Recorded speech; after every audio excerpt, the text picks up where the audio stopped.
अस्सलाम वालेकुम everyone, welcome to web 3.0।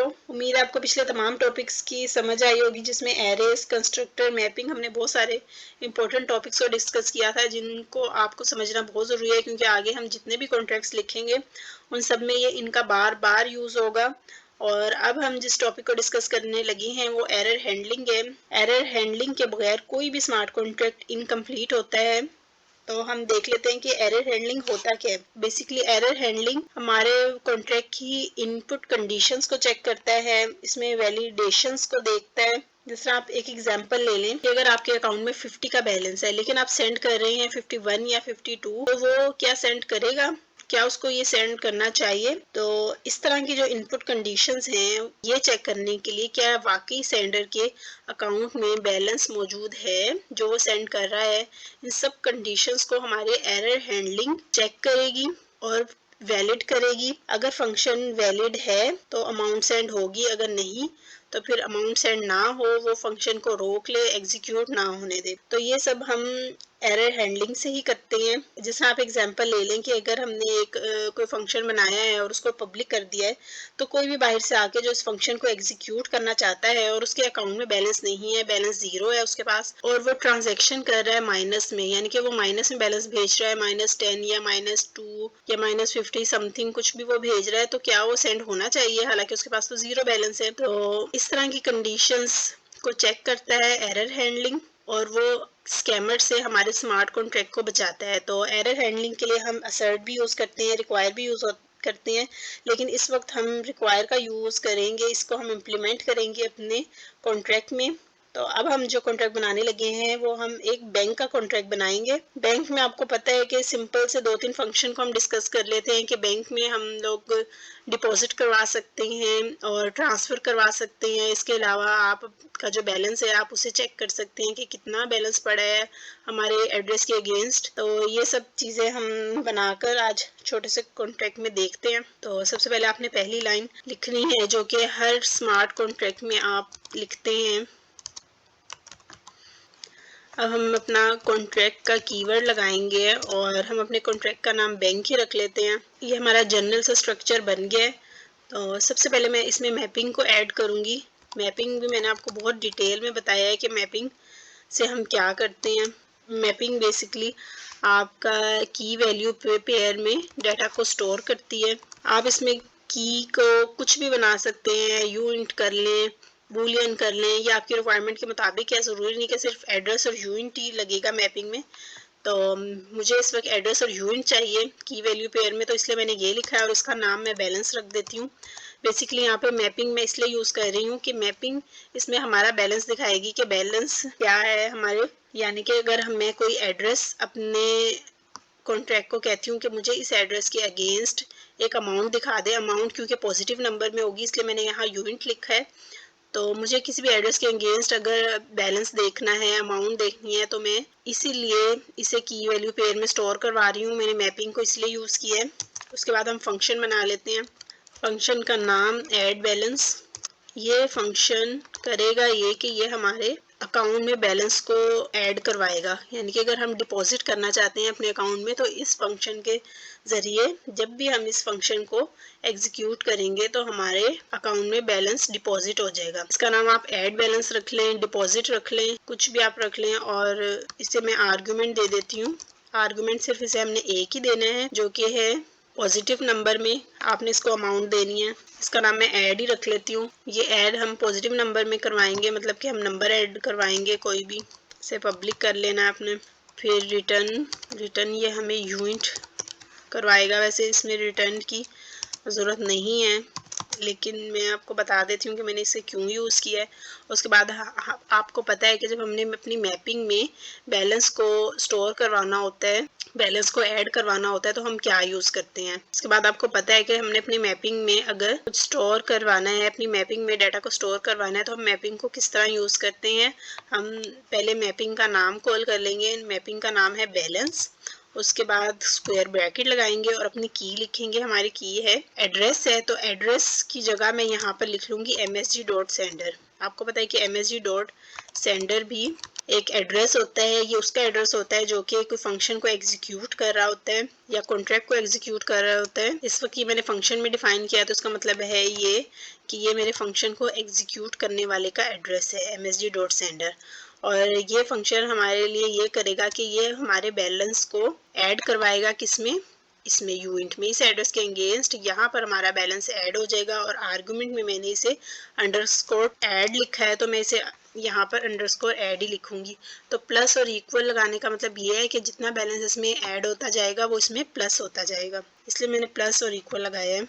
उसके बाद हम रिटर्न इसको करवाएंगे बैलेंस। बेसिकली इस लाइन का मतलब ये है जो मैं रिटर्न करवा रही हूँ कि ये हमारे बैलेंस को अपडेट कर दे। मतलब ये कि अगर msg.sender के अकाउंट में किसी ने डिपॉजिट करवाया है तो ये फंक्शन डिपॉजिट करेगा और उसके बैलेंस को अपडेट कर देगा। उसके बाद हम एक और फंक्शन बना लेते हैं। वो फंक्शन करेगा ये कि जितना भी किसी भी एड्रेस के अगेंस्ट या हमारे एड्रेस के अगेंस्ट बैलेंस पड़ा है तो वो हमें बैलेंस दिखा दे कि कितना बैलेंस पड़ा है। फंक्शन का कीवर्ड लगाएंगे और गेट बैलेंस में इसका नाम रख लेती हूँ। और सिंपल ये फंक्शन है, इसे आर्गुमेंट देने की ज़रूरत नहीं है क्योंकि हमने इससे सिर्फ अपना बैलेंस देखना है।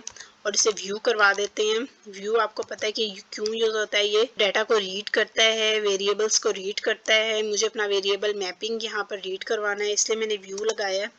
और फिर रिटर्न्स, यूइंट, ये सब चीज़ें आपने पहले की हुई हैं। उसके बाद ये रिटर्न बैलेंस और स्क्वायर ब्रैकेट में msg.sender। इसका मतलब ये है कि ये हमें बैलेंस दिखा देगा किसका, msg.sender का हमें बैलेंस रिटर्न करवा देगा ये फंक्शन। तो ये बहुत छोटा सा सिंपल सा फंक्शन है। इसके बाद मैं एक और फंक्शन बना लेती हूँ जो कि ट्रांसफ़र करेगा। सबसे पहले जो हमने फंक्शन बनाया है वो क्या कर रहा था कि वो अकाउंट में बैलेंस को डिपॉजिट कर रहा है। दूसरा फंक्शन हमारा बैलेंस हमें दिखाएगा कि कितना बैलेंस पड़ा है अकाउंट में। और तीसरा फंक्शन जो है जो मैं बनाने लगी हूँ वो ट्रांसफ़र का फंक्शन होगा। मतलब अगर हमने किसी को अपना बैलेंस ट्रांसफ़र करना है तो उसके लिए ये फंक्शन यूज़ होगा। फंक्शन का कीवर्ड लगाएंगे और इसका नाम हम ट्रांसफ़र ये रख लेते हैं। इसके अलावा पैरेंथेसिस लगाएंगे। पैरेंथेसिस में आपको पता है कि हमें 2 आर्गुमेंट चाहिए होंगे। अगर हम किसी को अपना बैलेंस ट्रांसफ़र कर रहे हैं तो हमें क्या चाहिए होगा, एक उसका एड्रेस चाहिए होगा और दूसरी हमें अमाउंट बतानी पड़ेगी कि हम इस वाले एड्रेस को इतनी अमाउंट भेज रहे हैं। तो ये 2 आर्गुमेंट हमें चाहिए, तो इसलिए मैं इसमें 2 आर्गुमेंट लगाऊंगी।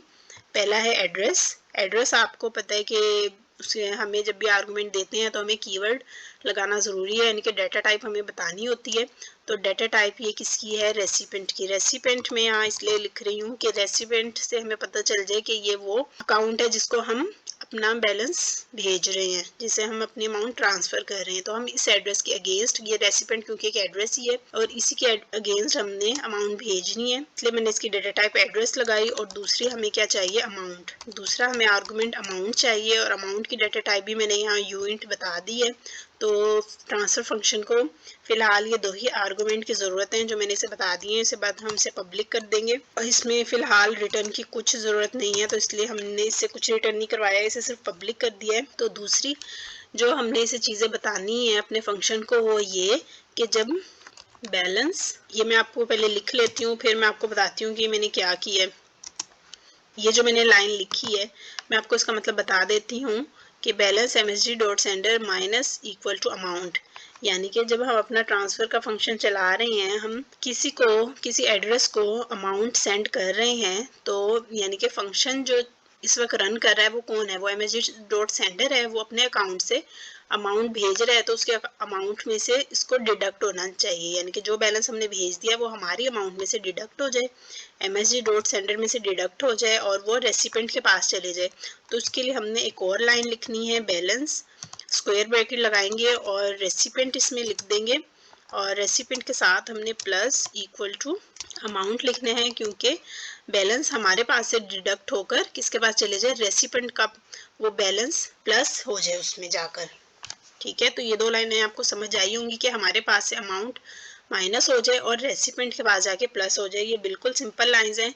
अभी इसमें रिक्वायर को हमने कहीं यूज़ नहीं किया तो हम पहले इसको इसी तरह डिप्लॉय करके देख लेते हैं। देखें हमारा कॉन्ट्रैक्ट कंपाइल हो गया। अब हम इसे डिप्लॉय पर क्लिक करेंगे तो सक्सेसफुल ये डिप्लॉय हो गया। अब इसको टेस्ट करेंगे यहाँ से।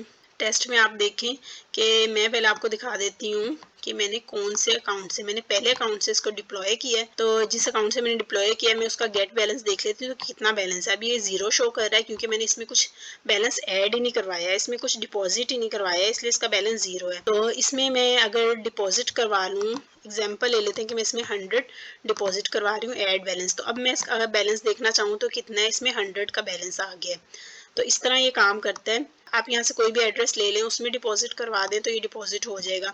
अब ट्रांसफ़र का फंक्शन है, ट्रांसफ़र का फंक्शन आपको पता है इसमें 2 आर्गूमेंट दिए थे। हम किसी को कुछ अमाउंट ट्रांसफ़र कर रहे हैं तो हमें क्या चाहिए, हमें अमाउंट बतानी होती है और उसका एड्रेस बताना होता है, इसलिए इसने 2 इनपुट हमसे मांगे हैं। तो अब हमने से दोनों इनपुट देने हैं। तो मेरे पास आपको पता है कि अभी सिर्फ मैंने डिपॉजिट अपने पहले वाले अकाउंट में डिपॉजिट करवाया है, इसके बाद मेरे पास यहाँ पर जितने भी अकाउंट हैं उसमें कुछ भी डिपॉजिट नहीं हुआ, उसमें बैलेंस नहीं है। तो मैं यहाँ से दूसरा अकाउंट ले लेती हूँ और इसको मैं कॉपी करूँगी और दोबारा से आपने पहले अकाउंट पर आ जाना है क्योंकि पहले अकाउंट से आपने ट्रांसफ़र करना है, बैलेंस अभी सिर्फ पहले अकाउंट में ही है। तो जो दूसरा वाला अकाउंट था उसको यहाँ पर कॉपी कर देंगे और पहले अकाउंट में हमारे पास 100 थे, तो अब 100 में से मैं 50 सेंड कर देती हूँ। ये ट्रांजैक्ट हमने कर दी, सक्सेसफुली हो गई है। तो मैंने दूसरे वाले एड्रेस पर अपने पहले वाले एड्रेस से 50 को सेंड कर दिया। तो मैं देखती हूँ मेरे पास कितना बैलेंस है। अब मेरे पास 50 बैलेंस बचा है। तो अब क्या हुआ कि ये इतने सारे अकाउंट हैं, इसमें से 50 इसके पास आ गया और 50 इसके पास रह गया। अब हम इस तरह भी इसको टेस्ट कर सकते हैं कि आप दूसरे वाले अकाउंट से, अब आपके दूसरे वाले अकाउंट में कितना बैलेंस है 50, वहाँ से आप 20, 30 या 10 तीसरे अकाउंट में भी बैलेंस भेज सकते हैं। तो ये सिंपली भी मैंने आपको सिर्फ ट्रांसफ़र करके और ऐड बैलेंस करके ये अपने फंक्शन रन करके दिखाए हैं। लेकिन अब इसमें हम एरर हैंडलिंग की कंडीशंस डाल के देखेंगे कि एरर हैंडलिंग काम किस तरह करता है। पहले हम इसको एरर हैंडलिंग के बगैर हम इसे एक दफ़ा इस तरह रन करके देखते हैं कि अगर मेरे पास 50 का बैलेंस है, जैसा भी मैंने ये देखा कि मेरे पास 50 का बैलेंस है, लेकिन मैं अपने पहले एड्रेस में से किसी भी एड्रेस को, फ़र्ज़ करें मैं यहाँ से तीसरा एड्रेस कॉपी कर रही हूँ, पहले एड्रेस पे मैं आ जाती हूँ। तो मैं पहले अपने एड्रेस से तीसरे एड्रेस पर मेरे पास है बैलेंस 50 का, लेकिन मैं देखती हूँ कि मैं सेंड 60 कर सकती हूँ। पहले मैंने तीसरा एड्रेस यहाँ पर कॉपी किया और अमाउंट में भेज रही हूँ 60। तो इसने ट्रांजैक्शन हमारी सक्सेसफुल कर दी। हालांकि इसे ट्रांजैक्ट नहीं करना चाहिए था क्योंकि मेरे पास तो बैलेंस ही नहीं था 60 का। गेट बैलेंस देख लेते हैं। तो गेट बैलेंस में इन्होंने मुझे एड्रेस ही दे दिया। तो ये सिस्टम अभी कुछ सही नहीं है। अब इसमें अपनी रिक्वायर की कंडीशंस डालेंगे ताकि ये फंक्शन को एग्जीक्यूट ही ना होने दे अगर कुछ इस तरह की ट्रांसफ़र करता है। तो इस पर हम अपनी रिक्वायर की कंडीशंस डालेंगे ताकि हमारा कॉन्ट्रैक्ट सिक्योर भी हो और कोई भी इसको मैनिपुलेट ना कर सके, कोई भी अपने अकाउंट से ज़्यादा बैलेंस ट्रांसफ़र ना कर सके, जिसके पास जितना बैलेंस है वो उतना ही ट्रांसफ़र करे। तो उसके लिए हमने करना क्या है, हमने जो अपने फंक्शन में ये कंडीशन सिंपल सी बताई थी कि जी अमाउंट हमारी डिडक्ट हो जाए और रेसिपिएंट के पास प्लस हो जाए। तो हमने जब भी रिक्वायर की कंडीशन लगानी है तो हमने अपने फंक्शन के एग्जीक्यूट होने से पहले अपनी रिक्वायर की कंडीशंस को बताना है। और रिक्वायर के लिए हमेशा रिक्वायर का कीवर्ड यूज़ होता है। तो हमने रिक्वायर का कीवर्ड लगाना है और पैरेंथेसिस लगानी है, उसमें हमने अपनी रिक्वायर की कंडीशन डालनी है। पहले मैं इस लाइन को लिख लेती हूँ फिर आपको बताती हूँ। तो पहली लाइन जो मैंने लिखी है रिक्वायर के अंदर, जो मैंने ये अपनी कंडीशन वैलिडेशन मैंने इसमें पुट किया है, इसका मतलब ये है कि मैसेज डॉट सेंडर यानी कि वो बैलेंस जिससे हम अपनी अमाउंट को ट्रांसफ़र कर रहे हैं या डिपॉजिट कर रहे हैं उसकी अमाउंट के इक्वल होना चाहिए उसका बैलेंस या ग्रेटर देन होना चाहिए। यानी कि अगर हम जो अमाउंट हम डिपॉजिट कर रहे हैं या ट्रांसफ़र कर रहे हैं तो हमारे पास इतनी अमाउंट होनी चाहिए या उससे इक्वल होनी चाहिए कि अगर आपके पास 50 का बैलेंस है तो डिपॉजिट करते हुए या फिर ट्रांसफ़र करते हुए आपके पास एटलीस्ट 50 के इक्वल का बैलेंस हो या फिर उससे ज़्यादा हो, यानी कि 51 या 52। इस तरह ये एक रिक्वायर की कंडीशन काम करती है। तो ये फंक्शन करेगा ये कि ये पहले रिक्वायर की कंडीशन देखेगा क्या MSG डॉट सेंडर का बैलेंस अमाउंट के इक्वल टू ग्रेटर देन है या नहीं। अगर ये कंडीशन ट्रू नहीं होती यानी कि बैलेंस इतना नहीं है तो ये जो मैंने कोमे के बाद डबल कोट्स लगाए हैं इनमें आप कोई भी मैसेज लिख दें तो वो एग्जीक्यूट हो जाएगा, इनसफिशिएंट बैलेंस। आप यहाँ पर कोई भी मैसेज दे सकते हैं कि अगर ये वाली कंडीशन ट्रू नहीं होती, अगर ये वाली कंडीशन वो आपको कहता है कि ये पूरी नहीं हो रही, आपकी अमाउंट कम है, जो आप ट्रांसफ़र कर रहे हैं उससे आपकी अमाउंट कम है, तो आपको क्या मैसेज दे दे वो ये मैसेज दे दे कि यू हैव अनसफिशिएंट बैलेंस। यहाँ पर आप कुछ भी आप लिख सकते हैं, मैसेज जो आप लिखना चाहें। उसके बाद एक और हम रिक्वायर की कंडीशन लगा लेते हैं। रिक्वायर का कीवर्ड यूज़ करेंगे, पैरेंथेसिस लगाएंगे और दूसरी जो रिक्वायर की कंडीशन है उसमें हम ये अपनी वैलिडेशन डाल देते हैं कि जो इस ट्रांसफ़र के फंक्शन को चलाए, यानी कि ट्रांसफ़र करने वाला अपने ही अकाउंट में ना ट्रांसफ़र करे, यानी कि सेंडर और रिसीवर दोनों सेम नहीं होने चाहिए। तो उसके लिए मैं अब इसमें एक वैलिडेशन डाल देती हूँ कि msg.sender does not equal to recipient. JavaScript में आपको पता है कि इसका मतलब क्या होता है, इसका मतलब ये होता है कि डज नॉट, ये हम जब लगाते हैं तो उसका मतलब होता है डज नॉट। इसका मतलब ये है कि msg.sender और रेसिपिएंट दोनों एक नहीं हो सकते, यानी कि सेंडर और रिसीवर दोनों एक नहीं हो सकते। तो इसके लिए आप इसमें कोई भी मैसेज दे सकते हैं कि you are sender and receiver both, it's impossible. तो इस तरह आप अपनी कंडीशन रिक्वायर की रन कर सकते हैं। ये बहुत ही इजी टास्क है और ये आपको वैलिडेशन बार बार आगे कॉन्ट्रैक्ट्स में यूज़ होंगी। अब हम ये रिक्वायर की कंडीशन के साथ अपने कॉन्ट्रैक्ट को रन करके देखते हैं। सबसे पहले ये प्रोग्राम यहाँ से कंपाइल हो जाएगा, फिर आपने इसे डिप्लॉय करना है। डिप्लॉय हो गया, अब इसे हम टेस्ट करेंगे, तो टेस्ट कर लेते हैं। आप पहले अपना बैलेंस देख लें कितना है, आपके पास 0 बैलेंस है। इस अकाउंट का बैलेंस है जो आपने इससे किया है। दूसरे का हम बैलेंस चेक करते हैं, दूसरे अकाउंट का, तो उसमें भी 0 है क्योंकि अभी हमने कुछ डिपॉजिट नहीं करवाया। तो मैं पहले अकाउंट पे चली जाती हूँ, इसमें मैं डिपॉजिट करवा लेती हूँ, ऐड बैलेंस करवा लेती हूँ 500।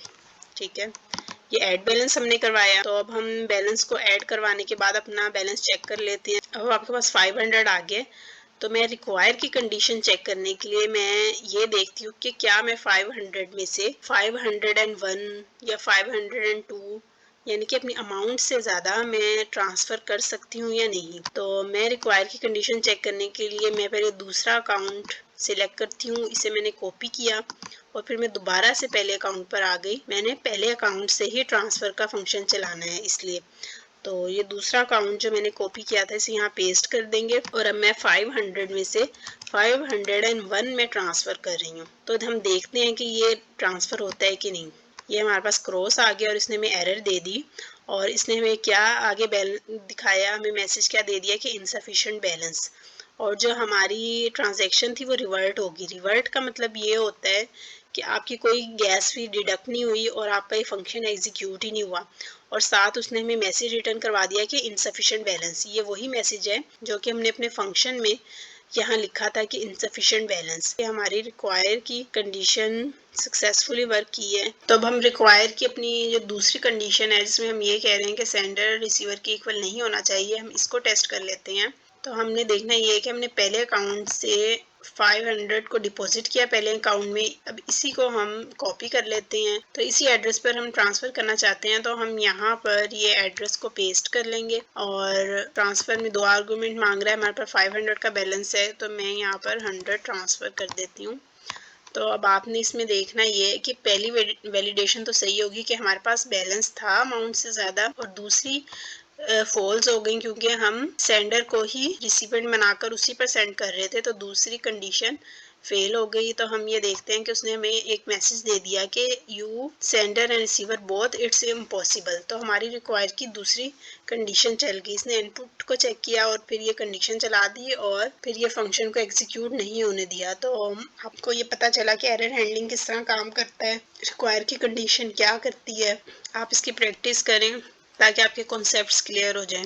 हम रिक्वायर के बाद अब असर्ट को डिस्कस कर लेते हैं। असर्ट भी एरर हैंडलिंग का ही पार्ट है, लेकिन फ़र्क सिर्फ इतना है कि ये इंटरनल एरर्स को चेक करता है। जिस तरह कि रिक्वायर में हम कंडीशंस उसको बताते हैं कि जी बैलेंस अमाउंट से ज़्यादा होना चाहिए, इस तरह की कंडीशन इसको देते हैं। इनपुट कंडीशन इसमें रिक्वायर होती हैं, लेकिन असर्ट किसी भी इनपुट कंडीशन पर डिपेंड नहीं करता। इसकी हम एग्जांपल ले लेते हैं कि अगर जिस तरह हमारे पास 100 का बैलेंस है और हम 10 उसमें से सेंड कर देते हैं तो हमारे पास रिमेनिंग 90 बचना चाहिए। तो असर्ट कंडीशन जब चलेगी तो वो ये देखेगी कि क्या रिमेनिंग बैलेंस 90 है या नहीं।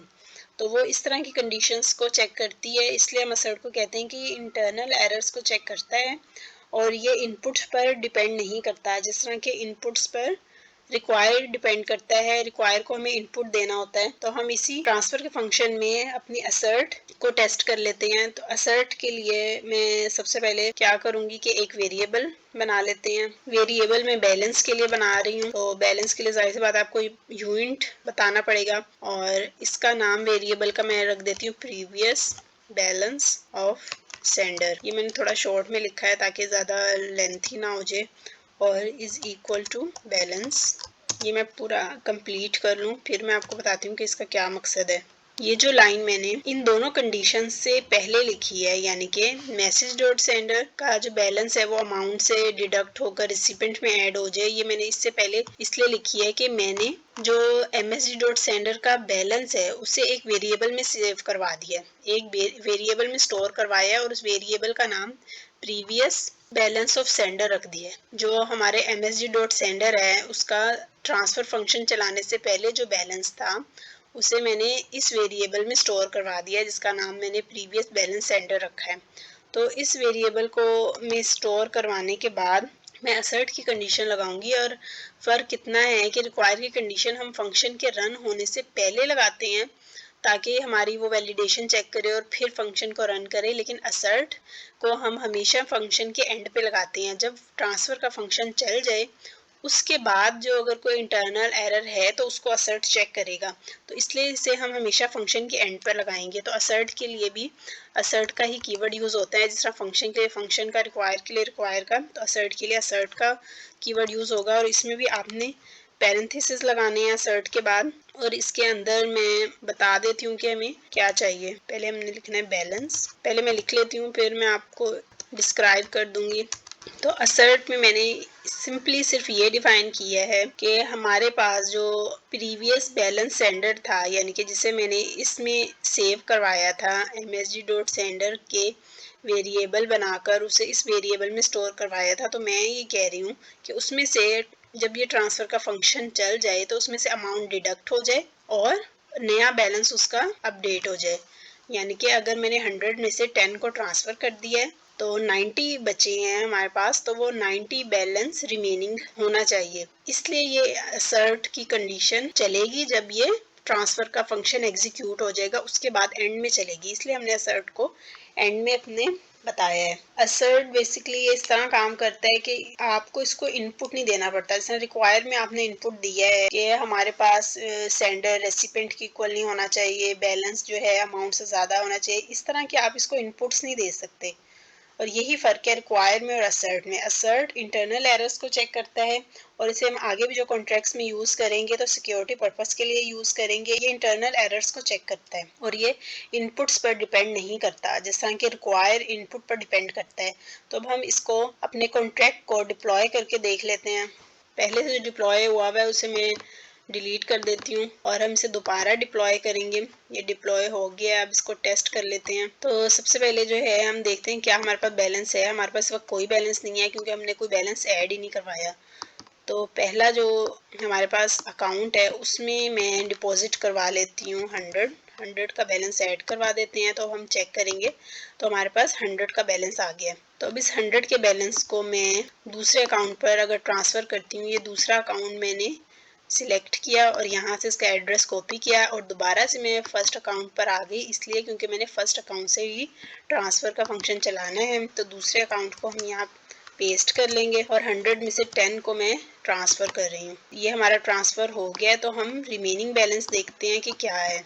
रिमेनिंग बैलेंस के लिए हम इस पर क्लिक किया तो हमारे पास 90 आ गया रिमेनिंग बैलेंस। इसका मतलब ये है कि आप देखें आपको इसमें पहले से ज़्यादा कोई आपको इसमें चेंज नज़र नहीं आया क्योंकि हमारे पास इस वक्त कोई एरर था ही नहीं कॉन्ट्रैक्ट में। तो बेसिकली असर्ट इसी तरह काम करता है कि अगर इंटरनल एरर कोई होता तो वो हमें यहाँ पर शो करवा देता, लेकिन इंटरनल एरर कोई नहीं था। तो असर्ट इसी तरह काम करता है। इसे हम आगे भी जब अपने कॉन्ट्रैक्ट्स में इसे यूज़ करेंगे तो आपको ज़्यादा अच्छी तरह समझ आएगा। ये बस एरर हैंडलिंग का ही पार्ट है, असर्ट भी और रिक्वायर भी। अब इसके बाद हम मॉडिफायर को डिस्कस कर लेते हैं। मॉडिफायर भी एक छोटा सा फंक्शन होता है और ये प्रीक्विजिट है, इसमें आप कोई भी कंडीशन बता सकते हैं। तो कौन सी ऐसी कंडीशन होती हैं जो हमने मॉडिफायर को बतानी होती हैं, जिस तरह के रिक्वायर की कंडीशन है वो भी हम मॉडिफायर में बता सकते हैं। इसके अलावा ऐसी कंडीशंस जिनको हमें अपने कॉन्ट्रैक्ट में बार बार रिपीट करना होता है, बार बार उनका यूज़ होता है, तो हम अपने स्मार्ट कॉन्ट्रैक्ट को छोटा करने के लिए, ताकि हमें कोड कम लिखना पड़े, हम मॉडिफायर को यूज़ करते हैं। और हम एक ही कंडीशन हमें बार बार जो डिफ़ाइन करनी पड़े, उससे अच्छा ये है कि हम मॉडिफायर बना लें, उसमें एक ही दफ़ा कंडीशन बता दें और उसे हम जिस भी फंक्शन में हमें यूज़ हो और हम उसको उसमें यूज़ कर लें। तो मॉडिफायर इस तरह काम करता है। अभी हम जब कोड करेंगे तो आपको पता चलेगा।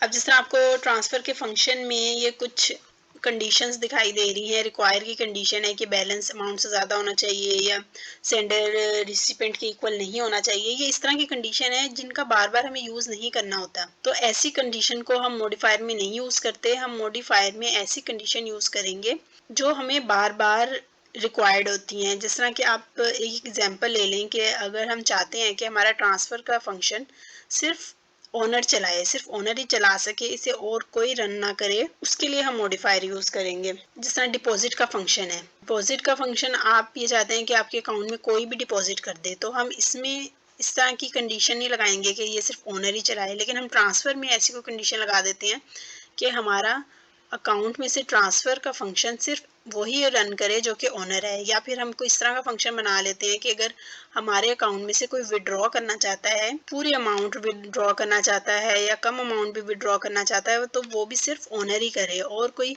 इसके अलावा विड्रॉ ना कर सके। तो इस तरह की कंडीशंस जिन्हें हम बार बार यूज़ करना चाहते हैं, हम उसके लिए मॉडिफायर को यूज़ करेंगे। कोड शुरू करते हैं। इसके लिए हम सबसे पहले एक वेरिएबल बना लेंगे। वेरिएबल मैंने ओनर का बनाया है और जाहिर सी बात है ओनर एक एड्रेस ही होगा, एडमिन है या ओनर है एक ही बात है, तो वो कोई एड्रेस ही होगा। तो इसलिए मैंने पहले उसको एक वेरिएबल में स्टोर करवा दिया। फिर इसके बाद हम इसे कंस्ट्रक्टर बनाएंगे क्योंकि इसमें कंस्ट्रक्टर भी यूज़ होगा। कंस्ट्रक्टर के बारे में आपको मैं पहले भी बता चुकी हूँ कि ये एक ही बार रन होता है। कंस्ट्रक्टर में हमने ये डिफ़ाइन करना है कि हमारा ओनर जो है वो MSG डॉट सेंडर है, यानी कि जो कोई फंक्शन को रन कर रहा है या कॉन्ट्रैक्ट को रन कर रहा है वो ही ओनर है। तो ये हमने कंस्ट्रक्टर को बता दिया। उसके बाद मैं आपको एक चीज़ बताती हूँ कि अगर हम चाहते हैं कि हमारा ट्रांसफ़र का फंक्शन सिर्फ एडमिन ही रन करे, सिर्फ ओनर ही रन करे, इसके अलावा कोई और ट्रांसफ़र का फंक्शन ना चला सके, तो इसको एक तरीके से हम मॉडिफायर के बगैर अगर हम करना चाहें तो हम इस तरह भी कर सकते हैं। जिस तरह इसमें हम एक रिक्वायर की कंडीशन डाल दें, रिक्वायर इसमें पैरेंथेसिस लगानी है और उसके बाद मैं लिख देती हूँ कि owner is equal to MSG dot sender, कि हमारा जो रिक्वायर का फंक्शन है वो ये कंडीशन चेक करे कि जो भी इस फंक्शन को रन कर रहा है, ट्रांसफ़र के फंक्शन को और रन कर रहा है, तो वो ओनर होना चाहिए, यानी कि MSG डॉट सेंडर ओनर के इक्वल होना चाहिए। अगर ये कंडीशन ट्रू नहीं होती तो वो ये मैसेज हमें बता दे कि यू आर नॉट ओनर। ना तो आपको समझ आ गया होगा कि हमने ये काम पहले भी किया है। तो इस तरह भी आप कर सकते हैं। अगर आप चाहते हैं कि आपका ट्रांसफ़र का फंक्शन सिर्फ ओनर ही रन करे तो इसमें रिक्वायर की कंडीशन सिंपली आप बता दें। लेकिन अगर हम यही कंडीशन अपने गेट बैलेंस के फंक्शन में लगाना चाहते हैं कि हमारा बैलेंस सिर्फ ओनर ही चेक कर सके और कोई चेक ना कर सके, तो आपको ये कंडीशन दोबारा इसमें लिखनी पड़ेगी। इसी तरह अगर हम बैंक के कॉन्ट्रैक्ट में और भी फंक्शन बनाते हैं, साइड बैलेंस का फंक्शन है, इसमें आप लगाना चाहें तो आप इसमें भी ये कंडीशन लगा सकते हैं। लेकिन ये कंडीशन आपको बार बार फिर आपको यूज़ करनी पड़ेगी, बार बार आपको इसे लिखना पड़ेगा। इस तरह भी आपका फंक्शन चल जाएगा, अगर इसे डिप्लॉय करें, टेस्ट करें, चल जाएगा। लेकिन हमें ये क्योंकि बार बार रिपीट करना है, इसे हमें बार बार यूज़ करना है, तो इसके लिए हम मॉडिफायर लगाएंगे। मॉडिफायर हम यूज़ करेंगे तो अब हम मॉडिफायर की तरफ चलते हैं। मॉडिफायर के लिए मॉडिफायर का ही कीवर्ड यूज़ होता है। सिंपली आपने मॉडिफायर लिखना है और मॉडिफायर का आप नाम रख सकते हैं कोई भी। लेकिन मैं यहाँ पर क्योंकि चाह रही हूँ कि हमारा फंक्शन सिर्फ ओनर चलाए, तो मैं इसका नाम सिर्फ ओनली ओनर रख देती हूँ। मॉडिफायर का नाम हमने ओनली ओनर रख दिया और हमने यहाँ जो कंडीशन लिखी थी ट्रांसफ़र के फंक्शन में, इसको हम कॉपी कर लेंगे। जो हमने कंडीशन ट्रांसफ़र के फंक्शन में लिखी थी उसको हम उठा के यहाँ ले आएंगे, उसको हमने यहाँ मॉडिफायर में डाल देना है ताकि हम इसे बार बार लिखना ना पड़े, एक ही दफ़ा हमारा काम हो जाए। उसके बाद आपने अंडरस्कोर और सेमीकोलन लगाना है। इसका मैं भी आपको बताती हूँ कि ये क्या काम करता है, इसे लगाना क्यों ज़रूरी है। उससे पहले ये जो रिक्वायर की कंडीशन हमने अपने ट्रांसफ़र के फंक्शन में लगाई थी, इसको हम यहाँ से हटा देते हैं क्योंकि अब हमें इसकी ज़रूरत नहीं है। आपने ये देखा कि हमने मॉडिफायर अपना बना लिया है। अब हम चाहते ये हैं कि हमारा ट्रांसफ़र का फंक्शन सिर्फ ओनर ही रन करे, तो हमने सिंपली आपने यहाँ पर लिख देना है ओनली ओनर। तो अब हम जब अपनी मॉडिफायर का नाम जो कि हमने ओनली ओनर रखा था वो अगर हम इस ट्रांसफ़र के फंक्शन में लिख देंगे तो ये फंक्शन सिर्फ ओनर ही रन कर सकेगा। तो अगर हम अपने गेट बैलेंस के फंक्शन में भी ओनली ओनर लगा देंगे तो इससे ये होगा कि जो बैलेंस है वो सिर्फ ओनली ओनर ही देख सकता है, यानी कि एडमिन ही इस फंक्शन को भी रन कर सकता है। अब मैं आपको बता देती हूँ कि अंडरस्कोर और सेमीकोलन का मतलब ये है कि ये सबसे पहले हमारे जब ट्रांसफ़र फंक्शन यानी कि हमने जिसमें भी मॉडिफायर यूज़ किया है, मतलब ये कि अगर हमने ट्रांसफ़र फंक्शन में अपना मॉडिफायर यूज़ किया है ओनली ओनर, तो ये क्या करेगा, सबसे पहले ये कंडीशन चेक करेगा कि क्या ये कंडीशन वैलिड है, मतलब कि जो ट्रांसफ़र का फंक्शन रन कर रहा है क्या वो ओनर है। अगर वो ओनर है तो फिर ये बाकी लाइंस को रन कर देगा, मतलब जब जितनी भी हमने कोड बाद में लिखा है बाकी कोड एग्जीक्यूट हो जाएगा, बाकी फंक्शन एग्जीक्यूट हो जाएगा अगर मॉडिफायर की कंडीशन वैलिड है।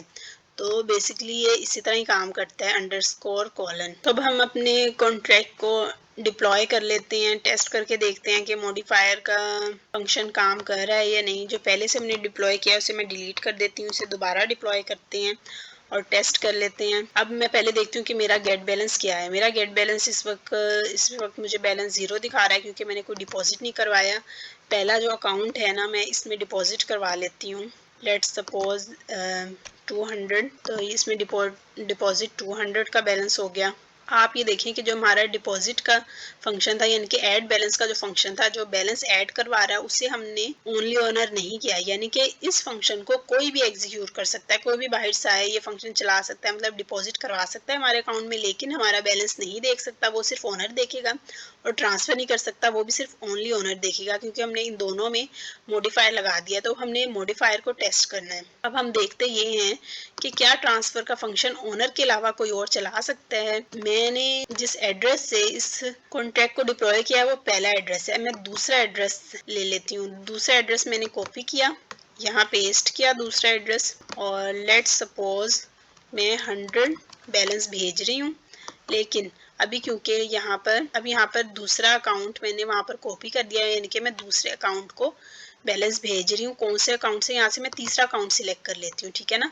अगर मैंने पहले अकाउंट से ट्रांसफ़र करना है जो कि ओनर है, पहला अकाउंट हमारा ओनर है, इससे तो हम इजीली ट्रांसफ़र कर लेंगे क्योंकि ये ओनर है, हमने मॉडिफायर लगाया हुआ है। लेकिन मैं यहाँ पर तीसरे अकाउंट को सिलेक्ट कर रही हूँ और इससे मैं देखती हूँ कि हमारे ट्रांसफ़र का फंक्शन चलेगा या नहीं, क्योंकि ट्रांसफ़र के फंक्शन को मैंने पहले ही बताया हुआ है कि सिर्फ ओनर ही रन कर सकता है। तो मैं ट्रांसफ़र करती हूँ तो इसने हमें एरर दे दी। ये देखिए इसने एरर कर दी। इसने क्या कहा तीसरे वाले अकाउंट को कि you are not the owner. Revert हो गई हमारी ट्रांजैक्शन और इसने हमें बता दिया कि you are not the owner. तो देख लिया आपने कि किस तरह मॉडिफायर काम करता है।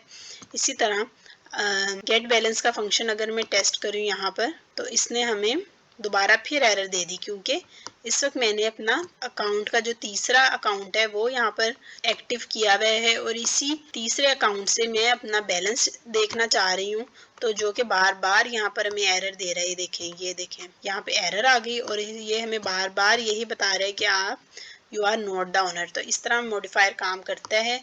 ऐसे फंक्शन जिसमें आपने मॉडिफायर अपना डिफाइन कर दिया है, आपने ये बता दिया है कि उन्हें सिर्फ ओनली ओनर रन करेंगे, उन्हें सिर्फ ओनर या एडमिन ही रन कर सकता है। और जो डिपॉजिट का फंक्शन है उसे कोई भी रन कर लेगा क्योंकि हमने उसमें नहीं डिफाइन किया कि ये सिर्फ ओनली ओनर ही चलाएगा। तो उम्मीद है आपको इन सारे कॉन्सेप्ट्स की समझ आई होगी। आप इनकी कंस्ट्रक्टर, मॉडिफायर और ये एरेज वगैरह की आप प्रैक्टिस करें क्योंकि ये आगे भी जो हम प्रोजेक्ट बनाएंगे उसमें बहुत यूज़ होंगे। और वीडियो को लाइक करें, चैनल को सब्सक्राइब करें और कोई क्वेश्चन हो तो मुझसे कमेंट में पूछिएगा। अल्लाह हाफिज़।